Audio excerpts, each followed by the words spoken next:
that the bus is like really full, and then some people are standing, but then there's a seat next to you, and then people just don't come sit there. So guys, welcome back to my YouTube channel. Let me fix this. Okay, so I'm actually on my way out right now, going to the bank. So there are a lot of buses passing by because our Chinese students are moving out. So yeah, that's basically what's happening. Let me show you guys. You see? Anyway, now I'm outside so you guys can hear me well. So I'm actually walking to the bank, and then I have to pass by our other campus to see my Chinese friend. I think the last time I saw her was like last year. So as you can already see by the title, today I'm going to be talking about the struggles that international students or foreigners meet here in China. And don't mind my hat, I'm experiencing a bad hair day, so yeah, that's pretty much it. So we're going to talk about the struggles that internationals or foreigners can experience while living in China. Life in China is not all happy smiles and stuff. Like, of course, life is just like that in general. You meet some challenges, you just got to like find a way to deal with them and overcome them, you know. So yeah, my first challenge as a foreigner, as an international student studying in China, currently in China, is the lockdown.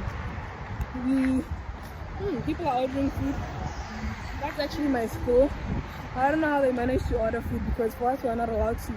I guess, like I said, people find out ways to do things. You see, the struggle is real.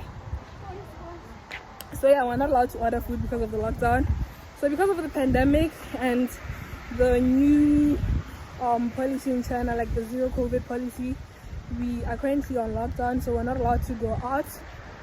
You see me outside right now because I asked for permission for like 2 hours to be out, and yeah, that's basically it. So we've been on this lockdown since the year started. No, since like December to be specific, until now. I think since this year started, I've been out for like 3 times or 4 times, and just for important things. Maybe like you're saying, I'm going to the bank or I'm going to the hospital, but otherwise just for fun. You can't. You can see me into a call. So yeah, like I was saying, if you're gonna come to China, you need to be prepared for these lockdown stuff, or you can simply get an apartment outside, because if you live outside, nobody is gonna stop you. And then this lockdown thing comes with like COVID tests and stuff, so every 2 days we have to go do our COVID tests and stuff like that. Sometimes it's every 2 days, sometimes it's literally every day, depending on the situation. New cases means testing every day, you know.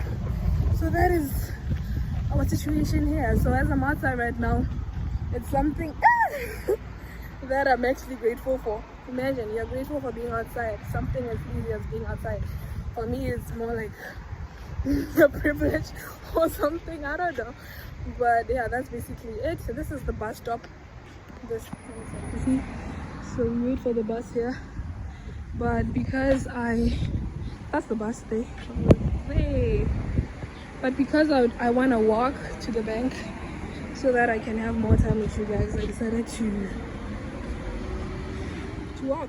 You see my skin? My skin actually got better. Last year I had a skin problem, but then I don't know if you guys check my other videos. I posted how I dealt with my skin issues. So yeah. Okay, now moving on to my second point on the struggles of living in China as an international student. So the second point is the language barrier. Language barrier is actually a very deep thing, because I mean, it's a foreign country that only uses Chinese. It's not like some countries where you can have both French and English or what. You know, here is just Chinese, so you gotta learn some Chinese in order to fit in. If you can't speak Chinese here, life can be hard. Like, it's already hard, but then it can be harder if you can't speak Chinese, because doing like the simple things would even be hard for you. And then You don't need to like master the language and stuff. You just need to get the basics that can help you get by, like how you're gonna order food at the restaurant, how you're gonna introduce yourself in front of people, you know, those kind of things. I don't know if you guys can hear me because I have to battle with the cars passing by and stuff. So yeah, language barrier is a deep thing. And then for Chinese people, if they meet you and then they try to like have a conversation with you, and then you can't even speak Chinese, like whatever they say, you're like, what is like, I don't understand. You're gonna have a problem because they're gonna lose interest in you. Normally they can really talk and they're really friendly if you can speak Chinese, but if you can't, it's too bad, you know. So yeah, that's pretty much it. My head almost came off. And you need translators. Using translators sometimes can be tiring because you can be in the middle of a heated argument with like a taxi driver or something. You don't have time to be typing things on the translator and stuff. So language barrier is a very deep struggle, which is why you can always try to improve your Chinese by taking classes or by things like watching some Chinese movies or Chinese series, trying to get some Chinese friends to practice with, those kind of things. This is actually the second campus where I'm supposed to meet my Chinese friend, but then she's not picking up, so I'll go to the bank first and then I'll meet her on my way back. So yeah, so that's pretty much with the language barrier. So then the third issue is, okay, hang on.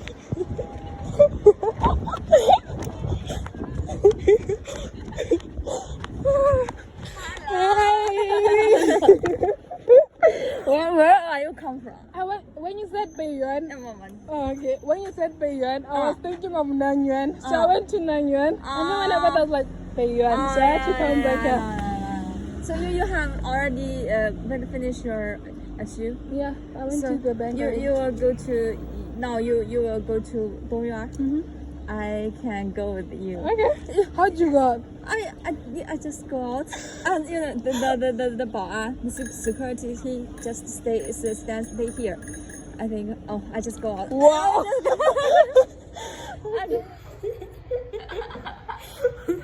Oh. Maybe it's good. Maybe. Hopefully. So good.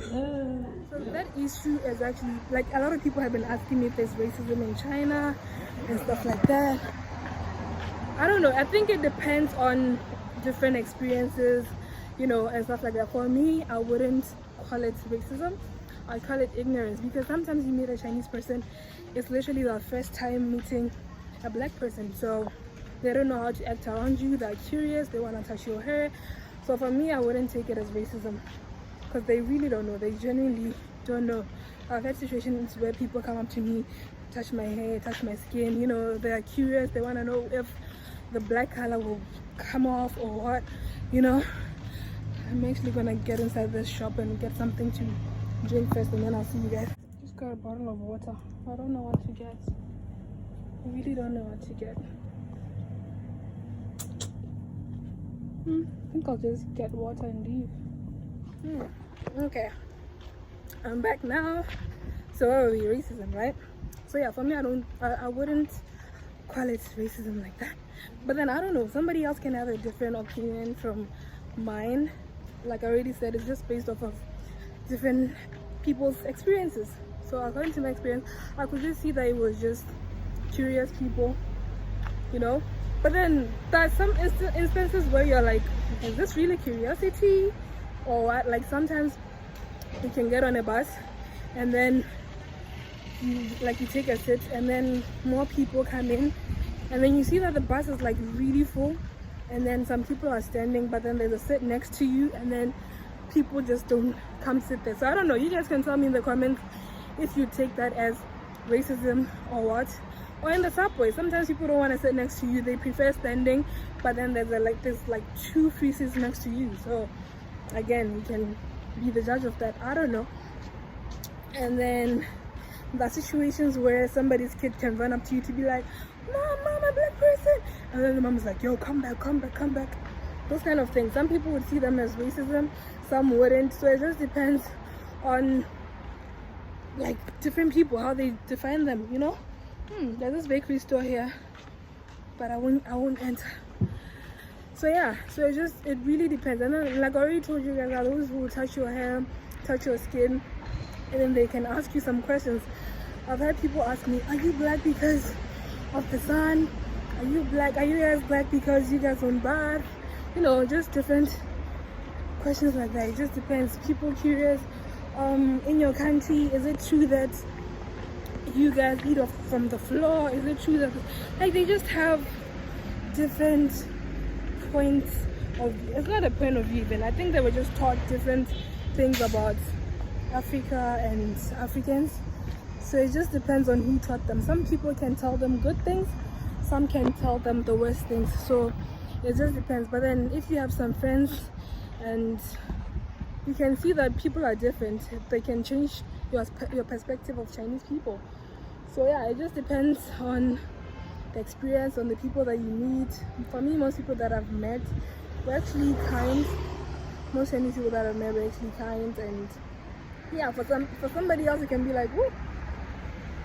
For somebody else it can be like, the Chinese people that I've met were rude, they were blah blah blah blah blah. So it just depends. I mean, every other country is like that. I can go to America right now, I meet a good person, somebody else meets a bad person, and then you define the people by just an experience of one person.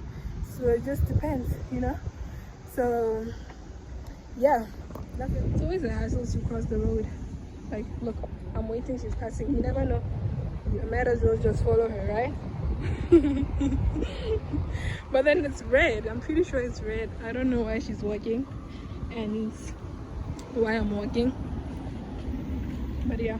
I actually almost forgot some scenarios. Like, sometimes because of COVID, it's like I keep making up excuses for people, but because of COVID, there are times when maybe I walk into a restaurant, you see some people eating without masks, right? And then immediately you walk in, as a black person, they just quickly take those masks and put them on, and then you're like far from that person, like you haven't even entered yet, and they're like far from the door or whatever. Because they're seeing you, they quickly put on the mask. I've seen situations where a lady covers her nose like this, and then she covers her child's nose too. It's like, do you think I have COVID, or what? Because I'm black I have COVID? So some things like that, when they happen, you don't know if it's racism or it's just somebody being overprotective or what. Like I said, you guys can be the judge of that on the comment section. Let me show you guys this building here. It's actually nice, right? Yeah. And then one more thing that has happened to maybe every black person here is the pictures. If you're gonna come here, you gotta be ready to have your pictures taken. Like, everywhere you go, people want to take pictures of you, pictures with you, you know, those kind of things. Some to show their family members. I've had a man record a video of us saying he's going to show his wife because his wife has never seen a black person before. Those kind of things. Always like, ooh, take a picture with you. Ooh, can I take? Some don't. Some have the normal decency of like asking you, can I take a picture with you? And then some, they do it like, I don't care, you know, like somebody comes up to your face, like their phone is right here. I'm not even being dramatic. Their phone is right here. They're here. You're like, oh God, what am I supposed to do? And stuff and stuff and stuff, you know. And then they really don't care what you think or what. So yeah, if you're gonna come here, just be prepared. Just try to, you have to be patient, because there are times where you're not in the mood for those kind of things, and then people do those things, asking you questions, taking pictures of you. For you, you're like really not in the mood for that, you see. So I just gotta be patient and deal with it, find ways to deal with it, and yeah, we'll survive. And then the last thing, maybe it's the last thing, if I have more I'll keep adding, or I'll even make the second video. The last thing that I've noticed, that people struggle with is the finances. Students are not allowed to work in China. If you hold a student visa, you can't work. Whew, my hand, guys. Made a big mistake forgetting that thing. So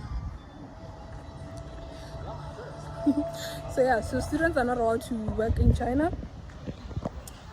If you hold a student visa, you just forget about the working thing. if you're caught working illegally, it's either you are charged or you go back home. But cases that I've seen so far were people going back home. So yeah, but then we're not allowed to work, but we still do it. People still do it, you know. You can do those teaching jobs, you can do modeling jobs, those photo shoot stuff, you know. Some people do social media, some do businesses like sending stuff back home, selling. That one is like okay, it's okay to do. But then the teaching English one is a little bit risky, but then the pay is really good, but it's quite risky because you don't know when the police can strike.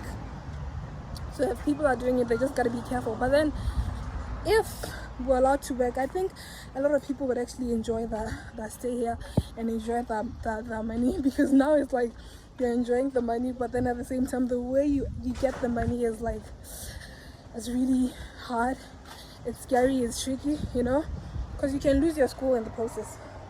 So you just gotta be careful. So that's one thing that I've had a lot of friends, people complain about not being able to work, or not being able to work freely, you see. So yeah, at the bank now, guys, it's so hot, like 37 degrees hot. I don't even know how I look right now, but I'm sweating like crazy. My arm is numb from holding this thing because I forgot the stand. It's windy. Oh, no, this is crazy. This is crazy. So yeah, I'm at the bank. Let me show you guys. This is our bank. So I tell you guys, it's hot. It's like, it's not even a joke. Maybe I just prefer winter, even if it can go to like negative 11. I prefer winter. Anyway, I can't even see myself right now. The sun is coming from this side. So I'm done at the bank. I'm actually heading back home now, but because of the weather, the sun doesn't allow me to record all, because I'm like the opposite direction. Is it? No, the same direction. Is it? I don't know. But I would have loved to catch a bus, so that I would have loved to take a bus back home, so that you guys could see like how we take buses and stuff. But then I can't, because I don't have a mask. If you don't have a mask here, you can't use the bus. So yeah, that's too bad. So I'll just have to end the vlog here. If you guys want a part 2, or if I can think of more struggles, I will leave the comments down below. Huh? No, I'll make a part 2, so you guys can leave the comments down below and just tell me what you think about the video and the points that I've mentioned, and which other videos you'd like for me to do. And with having said that, I gotta go, so I'll see you guys on the next vlog, and bye. Yeah, okay, bye.